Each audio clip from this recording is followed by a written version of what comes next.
Même dans les dogmes, il y a ce qui est essentiel, il y a ce qui est le plus essentiel. Et le plus essentiel, c'est la ilaha illallah. Ça, c'est...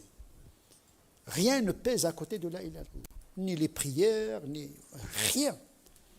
Même tous les péchés du monde ne peuvent peser à côté de la ilaha illallah. Sous-estimer la ilaha illallah, c'est sous-estimer ce qui est le plus essentiel. Et se perdre dans les détails. À tel point qu'on oublie la ilaha illallah dans la pratique. On oublie le tawhid dans la pratique.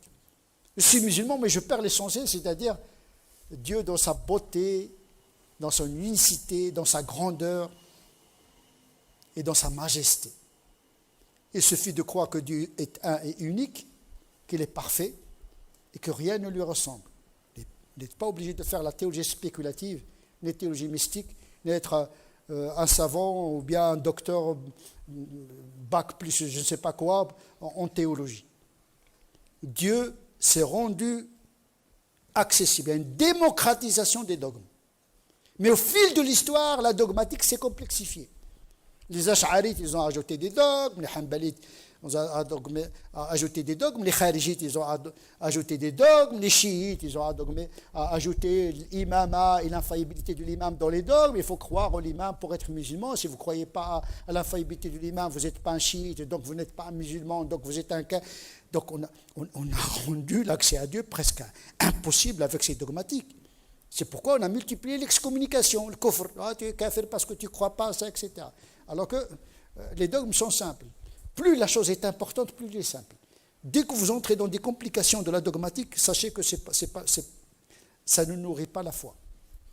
Au contraire, plus vous multipliez la dogmatique, les croyances, la aqaïd, plus vous rendez le musulman perplexe.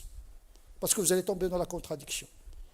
Le fait de dire le Coran est la parole de Dieu incriée. Le mot incrié a été ajouté par les sunnites. Mais avant, les gens disaient le Coran c'est la parole de Dieu. Comment, on ne sait pas. Mais puisqu'il y avait des hérésies, les al-sunnah, ils étaient obligés d'ajouter des dogmes. Dès qu'il y a des hérésies, on est obligé d'ajouter des dogmes, et ainsi de suite. C'est devenu la aqidah, il faut faire 5 ans, 6 ans d'études pour être un sunnite, ou bien un chiite, ou bien un mu'tazilite. On a perdu la simplicité originelle. Donc, plus le dogme est important, plus il est simple. La ilaha illallah, il résume tout le tawhid. L'unicité de Dieu. Qul huwa Allahu ahad, il équivaut le tiers du Coran.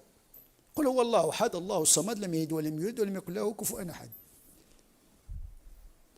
Vous avez quelques détails dans l'asma' wa sifat, puis Dieu lui-même a résumé.